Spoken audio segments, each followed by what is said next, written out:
This episode is brought to you by Oracle. AI may be important, but it needs a lot of processing speed, and that gets expensive fast. Upgrade to the next generation of the cloud, Oracle Cloud Infrastructure, or OCI. OCI is the single platform for your infrastructure, database, application development, and AI needs. Do more and spend less, like Uber, 8x8, and Databricks Mosaic. Take a free test drive at oracle.com/enhance. Hello and welcome to Audiobook Connection, behind the scenes with the creative team. Hi, I am Becky Parker Geist, and I'm your the host of the Audiobook Connection podcast, is your place behind the scenes with the creative process. And I'm also president of Bay Area Independent Publishers Association producers, and the CEO of Pro Audio Voices, providing providing audiobook production, distribution, marketing, and podcasting services for the creative team. And today I have with me Jim Parker, who is Pro the Audio CEO Voices, of Riverview Studios, stories come a film alive and media through company in audiobook Bordentown, production New Jersey, and marketing. who also just happens to be my brother. And Terrell, who is the owner of Once Upon a Dance and the author of the Once Upon a Dance series of books for young readers and dancers. So Jim, Terrell, welcome. Thank you. Thank you. Thanks so much for having us. Yeah. Well, tell our listeners a little bit about why we happen to be together in this particular grouping. And so at Pro Audio Voices, we produced a couple of Terrell's audiobooks, Sora Searches for a Song and Frankie's Wish, then wanted to move into the video aspect. And so Jim and Riverview Studios helped take us from the audiobook completion into the video world. And we'll talk more about what specifically we did and dive into that a lot deeper. But Terrell, tell us a little bit about what your background is and what got you started writing your book series. So I was a dance teacher before COVID, and we started making things for the kids stuck at home and wanted to get them out there. So we used a lot of different illustrators, and I wanted every book to have its own feel like a dance performance would, with different backdrops and costumes and choreography and story and all of that, and characters as well. And so the bulk of our stories and books are part of the Dance It Out series. They're like dance along one acts for kids. And they're super fun. And I looked for this stuff when I started teaching dance. And even as a young mom, we would have loved these. It just would have been our favorite things to do. And and it's a passion project. We donate all of our royalties to nonprofit partners. And they're really beautiful. And I get to work with my daughter on them. She's featured on every page as a movement muse and inspiration. And there are photographs of her and some suggestions for movements, or you can just read the story and use your own imagination. You don't really need her at all, but she's there. It's kind of a go, yay, let's get active and let's get moving. Yeah, they really are wonderful books, really delightful. And that we're excited to be collaborating with you on those. And I also just have to say, because I also have the opportunity to work with my daughter on our audiobook work, and what fun that is. It really is fun. And Jim, tell us a little bit about your world, Riverview Studios, and what's most exciting for you in your film and video work. And do we even call it film or video? I got lost somewhere along the way of those terms. Somebody's used the term digital media, and I guess that's the current term. Yeah, it was film. Now it's not. It's grown. It's changed. But you know what?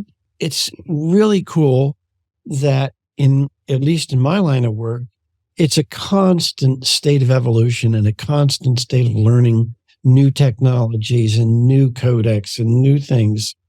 It's a never-ending learning process. It's very cool. And so I produce documentary films. We produce television programs, public affairs programs for public television, all kinds of interesting things. And in the process, I get to learn a little bit about everybody else's world and working with medical equipment companies that make life-saving devices and artificial skin, and it helps people to heal. It's just so cool. I've got the best job in the world. Awesome. I love that. All right. Well, and so we came together with this idea of what we were going to create in the video world. And I remember Terrell, when we first started early on, I think it was our very first conversation, you had mentioned that you were interested in some live action video. And we got through that audiobook process and then sort of came back to that conversation about what was it that we really wanted? What was the vision for this project? Would you like to talk about a little bit about that visioning process from your perspective? Well, I say this is one of the craziest things I've ever done because my daughter and I flew out there kind of on a last minute whim. And then we picked up this other dancer at 10 o'clock at night in an alley somewhere, and she didn't know us, and she got in our Uber. And then I found out she was only 18, and I was like, "Oh, like, is this okay? Does your mom know?" Anyway, it was just a lot, like, for jumping on, but it was so fun. Yeah, and I love how collaborative everything was. It was always, how should we do this? But then giving me information about the best way and suggestions. But I loved how much kind of you guys coached us in the acting process and how it would come across in camera as well. And we tweaked, we made different decisions based on what things look like. So it was a very fluid process. And originally we were going to use some other dancers. And then I found out that my daughter was actually going to be available in the summer when I didn't think she was. So we were very fluid just in all aspects of everything. I love how they've turned out. I didn't have that vision when we started. I was like, I don't know what this would look like, but it's so cool. And I'm just so excited. Yeah. Well, I know that. Yeah. And I know that when I first saw the illustrations that you had and then talked about the live action video, I immediately had this idea of what that could be, which then I described to Jim. Jim, why don't you talk about that sort of that early vision process for you? Yeah. And I'm so glad you guys flew out and we had this wonderful opportunity to work together. It was so exciting and so creative. I felt like it was a true learning experience and being able to, well, again, if you come back to your question initially, this was beautiful artwork. The books looked really great, but they're vertical pages and video tends to be horizontal in nature. So we're thinking, okay, what are we going to do? We were able to utilize some AI technology, which is exciting stuff, scary, but exciting. But we used AI to help us to redesign and expand the pages into beautiful backgrounds. And then we were trying to, my initial idea was to see if we could animate some of the elements on the page to coordinate with the dancers. And so we had a wonderful young editor, Allie, who did a phenomenal job of creating some animations and animating elements on those pages to work with the dancers. And it was magical. It was magical. And it really was. I didn't even know about these things. She sent me the proof. And I love that you guys let me also throughout the audio process, I was able to proof everything. And I had tried a couple other companies before, and that wasn't the experience. It was, here's your stuff. And I just love being able to go through it and see if there's anything, little minor changes that I could make in both the audio and the video. And so they sent me the video proof to look at. And I didn't even know about the stuff that she was going to add. And so I'm just sitting there like, oh my gosh, like, it's so, these little water things or sparkle, the sparkles come across and just little frogs jumping here and there, or very cute little animations. Yeah. Oh my gosh. And I was just like sitting there, this huge smile on my face watching the video drafts the first time through. That was really special. Yeah. I'm so happy. I was too. I saw the edit coming together and I just had to watch the whole thing. It was just very cool. I enjoyed it. I think we all really enjoyed that whole collaborative aspect, that element of the process overall. One of the things that you said, Terrell, I wanted to call out about being fluid, because we started off with an idea that in terms of finding dancers, we had an idea that we were trying to move forward with, and it just felt like, that is just not coming together the way we intended or imagined. So being able to just work with what was actually happening and with our existing contacts, and so wonderful that your daughter was available, that worked out. But yeah, it makes they're a little more special because I was there and got to meet you guys and see everyone. And we had lunch together. It was just a really push in your studio. The Riverview Studios is beautiful. It's on this kind of little water river kind of thing. And it's just, there are little boats out there, and it was a beautiful day. And it was just, this was a magic experience for us. Yeah. So I'm glad that worked out. Yeah. And obviously having my daughter and getting to see her, and she is beautiful, and she's done we do photos for every book. So she's actually gotten up pretty good at it. So it's fun to see how she can improv the stories really well too. That for me was fascinating to watch the girls to tell the story visually in dance as you would read the narrative or as we would play the narrative, and they would just act it out and it evolved. It was very cool. Yeah, they both do a much better job than I would, even just of coming up with ideas. Those young brains are just constantly firing in different ways to move and interpreting the movements and things like that. Yeah, it's pretty, I'm impressed with how they can do that. Now, for our listeners, if you could, I would love for you to describe a little bit more, and maybe, Jim, you could start out with what setup you created, what was that environment that you created for the live action dancers to come into. So let's start with, how did you get that set up? Okay. Well, we took the backgrounds that Allie had created using AI to expand them. And there were many choices that she had, and I know she worked with some various options. And so we basically put on a large screen in the studio the image of the page. And initially we had the girls dance on the green screen so that they could actually see themselves in the scene. And that worked out initially. I think that was a really good way to start. Ultimately, we didn't even need for them to see the page that they were on, but we could see how it would fit together, and we could begin to imagine how their actions would integrate with the artwork on the page and some of the other, like the frogs and the fish and the dragonflies. Yeah, and that was one of the fluid points was they were able to see themselves. And I was the one that was like, can we cut the video? Because I saw them looking at themselves. That's a very typical dancer thing to do, is look at yourself in the mirror. And we were able to turn that off, and so they wouldn't worry about it. So yeah, again, a fluid process as far as what we were doing. It was great. That's great. Terrell, coming into that space, did you have any preconceptions that then got either, I don't know, changed in some way? It was nice. I guess, yeah, it was nice. And it was bigger than I imagined. It was a really big, nice green screen, that they could move around on. And then eventually the feet were getting tired. So Jim was able to put in some more cushy flooring for them, which was great. So that worked out really well. And it's magic just to see them up there and watch how the background fades away with that green screen. And they're just on the pages of my book. That was another moment for me. Like, how does that even, I don't even understand how that works. Like they're dancing on my pages. That is really very cool. Yeah. And also I guess I was surprised how many people were in the room, helping. Somebody would come in and had a little bit more dance experience. So they were able to give some insight that way. And Allie, of course, had a lot of great insight, and Jim was in there. I guess I was surprised by how many people were in the room and how we all had space for each other. So it's just really nice. And everyone's input was valued, and it was just lovely. But I'm glad you enjoyed the experience. Yeah. Creativity is such a team sport.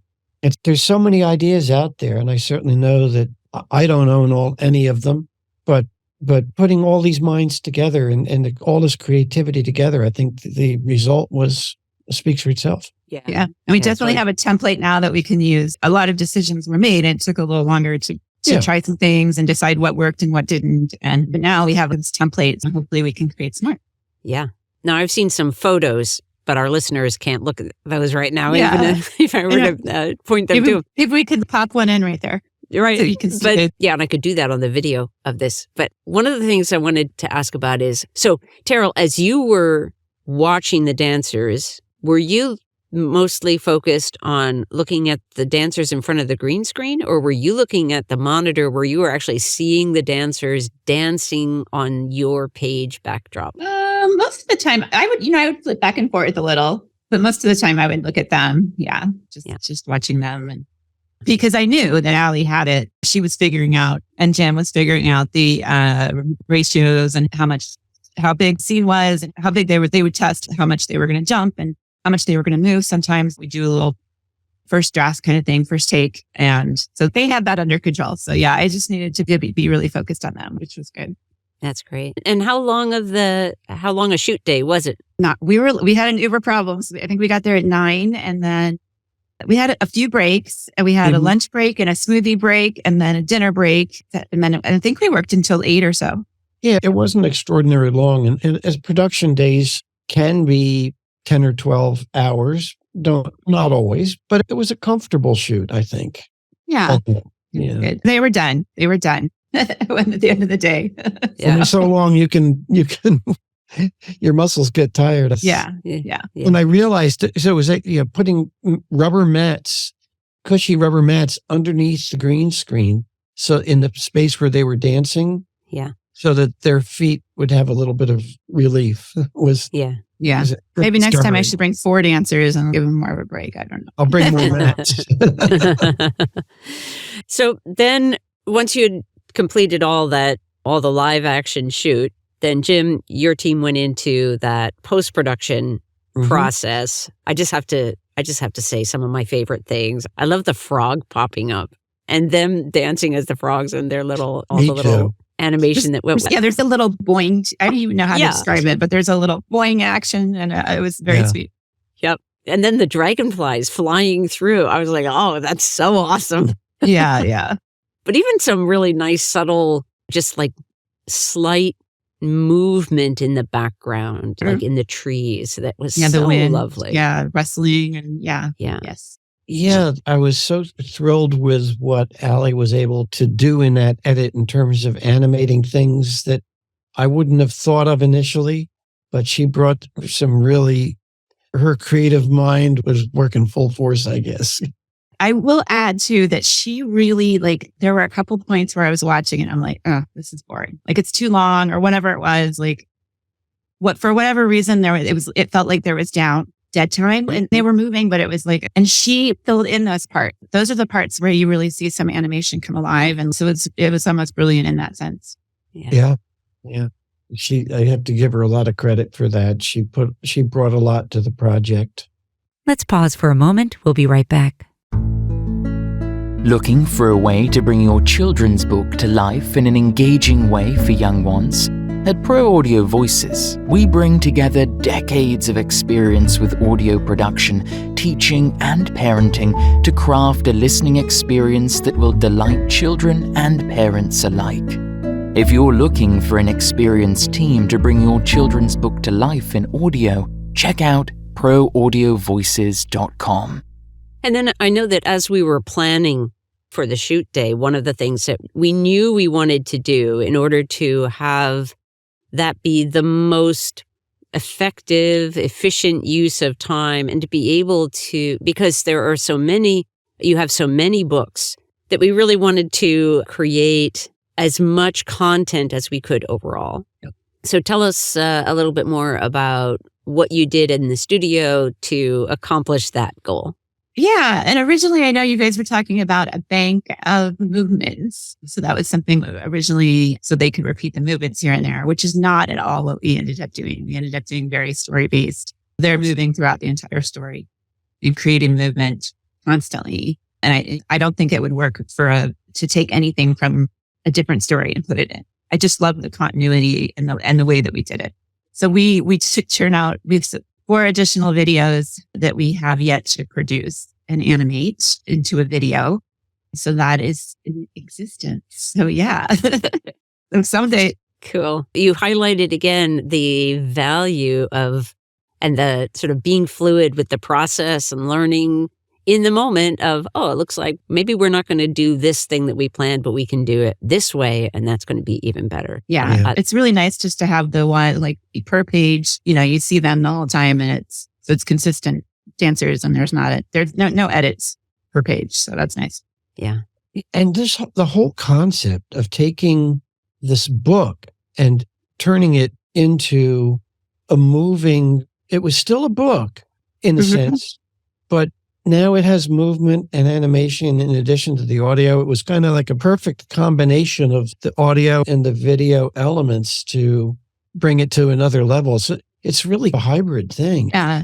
Very pleased. And I like because like attention spans, kids are bombarded with stuff. So I like that it's still a book, that it's not flashy pictures, and it's not, you could show this to a 3-year-old and it's not going to make their brains go crazy, like with the engagement and stuff.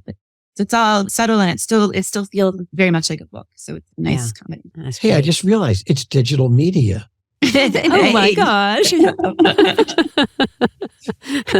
Perfect example. That's right. Thinking outside the box. Yeah. So Terrell, what would you like to have happen next with the videos, the books, the audiobooks? Kind of, what do you see as like next? Like as far as Pro Audio Voices and digital and in general, just your audience, where would you like this to go? What would you like to see happen? So I tend to be a little bit enthusiastic in what I take on. And so I have a backlog. I have like books I have finished but haven't published yet because I have a lot of energy and a lot of things going on. So I've got 5 books in process and on these videos. So these videos right now, I have actually only released to select my fans kind of thing. So I will put Brielle out soon into the general population, but I always give my subscribers and my Insta followers early access to all of that stuff, the audio stories and the videos. Nice. Brielle's birthday ball is actually the only one that is out there right now. I have I have a beautiful card of a video with the girls. So the AI widescreen picture and the girls are on top. And then I have that on a postcard with a QR code that I have been greatly enjoying handing out at things. But yeah, so that's the thing. Sign up for my newsletter if you're interested in seeing the videos. And I will open up that Brielle one pretty soon, probably end of October. Yeah. Oh, and so where would our listeners go to sign up for that email and to support you in your work? An excellent question, Becky. Thank you.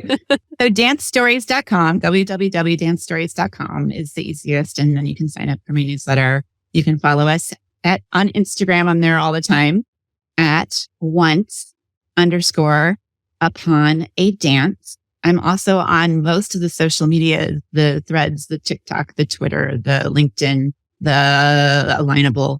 Just search Once Upon a Dance and you'll probably find us. Great. And so you've given us one really great call to action, and maybe I should stop there, but I'm just going to throw it out there because I would expect that our listeners have family, friends, colleagues in the dance world or with kids who are in dance. How could they best help spread the word?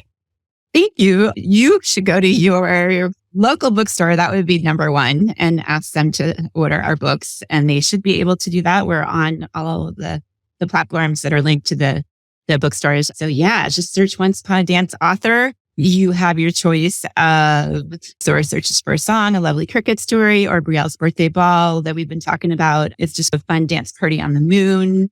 And there's unicorns and kangaroos and squirrels and cats and zombies and bats and all the most popular things. You said dancing. Unicorns. My grandkids would have the unicorns that you got them. Yeah, the unicorn one is our bestseller and one of the first ones we did. Yeah, they're all fun though. They all have they're all positive messages. They're all great stories in themselves with self-care is highlighted and being kind and how do you make friends and enjoy the journey, which is a book I wrote for myself. Enjoy the process because that's important. And instant success wouldn't be fun because then you wouldn't have worked for it. So they're all just beautiful stories. I have a couple collaborators that have helped me create some things. We also have an elephant book that's really fun. So the elephant book is a really nice place to start. A lot of the books, the elephant book and Sora, both have no pronouns in the stories. So they're great for classroom teachers to use in the classroom because kids can, imagine themselves as either the boy or the girl. And then also the series is very diverse across the series. So you'll see a lot of different faces and a lot of different characteristics. And we're always trying to broaden that as well, even as we're looking at new stories. It's never highlighted. It's never mentioned. It's just a background feature. And it's very normal to have these different family structures and different kinds of people. Nice. So go to your bookstore and order one. You can also find us on Amazon or at bookshop.org or even at the library. Even if you ask a library to order a book. That is a big help. So the hardest part definitely of this journey for me is getting the word out there. People generally love them when they read them, but no one knows about them. So any help would be amazing. Yes. Thank And you so Sora much. searches for a song. You can find that on amplifyaudiobooks.com. So yes, lots of places to find them. And they're wonderful. They are wonderful. Absolutely. Absolutely. Yeah. Yeah. And Jim, tell us a little bit about some of you and I have worked together. Our companies have collaborated on some other projects for authors. Would tell us, our listeners, a little bit about some of the video kind of projects for authors that you like working on. Oh my goodness. Yeah. It's been fun because we get to experiment with different formats. We've done some that are vertical formats where we've taken the audiobook and added some animation to it and created it and turned it into animated the text, animated the backgrounds. And then there was a very cool one we did with a trailer. Yeah. Joseph Durrett, Fight or Flight. Fight or Flight. And that was cool. We used some stock footage and put together a very exciting little trailer for the book. So yeah, a lot of options out there. Yeah. Plus your book, Becky, The Left Turn. Yeah. That's right. See, Terrell, anything else that you would like to tell our listeners about what you would like readers to take away from their experience with your books? You've already suggested some of this, so I don't know if there's something more, but what impact would you like to have overall with the projects that you're working on? So there are a lot of negative voices right now talking about how that ballet is toxic and that just really highlighting kind of the negativity of it. And for a lot of kids, there wasn't that negativity. And so I am really happy to promote that ballet is beautiful, that ballet is good for the soul, good for the brain, good for the body. There's so much discipline involved. There's so much that you learn, life lessons that you learn from dance. You make lifelong friends. And I think that we're losing sight of that a lot because of a few voices that are so loud and so negative about a few bad experiences. So I'm happy to be putting out a different side of that. And also just growing up in the media, ballet a lot of times was very dramatic in how they show dance and dancers and that everyone is promiscuous and has all these problems and everything like that. So I love that we have this very positive role model in Kenora and other series. We talk a lot more about dance and about having a good attitude and about her pre-professional career and things like that. So I love that we're highlighting a really positive experience for a really positive person. And I think that is something that a lot of kids would really enjoy. And so that I am very motivated and driven to get that word out in a sea of negativity, basically. Yeah. Great. That's beautiful. Thank you. And is there anything like for our listeners, many of them are authors and haven't been through a process either of audiobook production or certainly of this kind of video production. Is there anything that sort of stands out to you as, oh, that was a really surprising thing that I didn't expect, so that you might would like to share on either audiobook or video process, either one?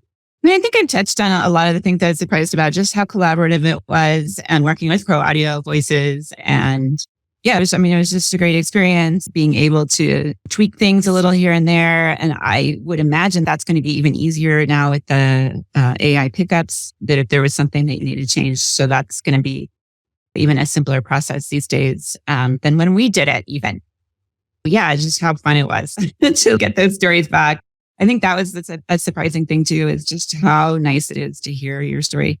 And it's a little strange to hear your words reflected back in a different cadence than you've ever heard. It's actually useful.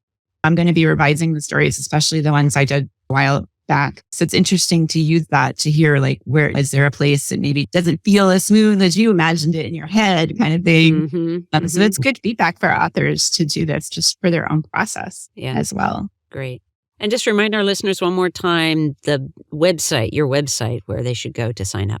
www.dancestories.com. And we also have a whole website for our Dance It Out series, the series we've mostly been talking about, the stories that you act out. And that's creativemovementstories.com.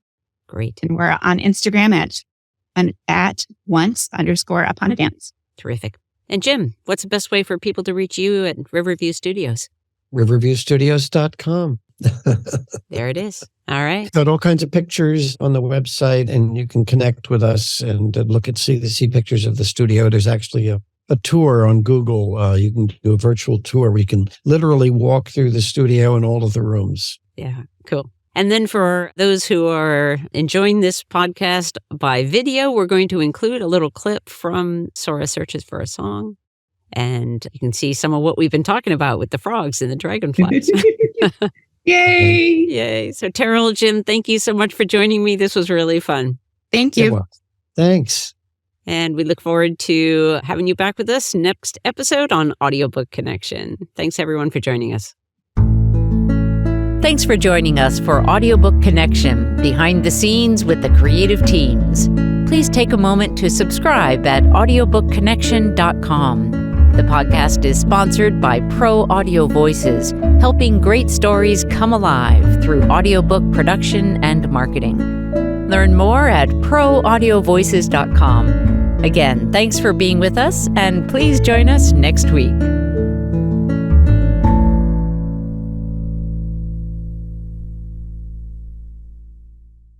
This podcast is a part of the C-Suite Radio Network.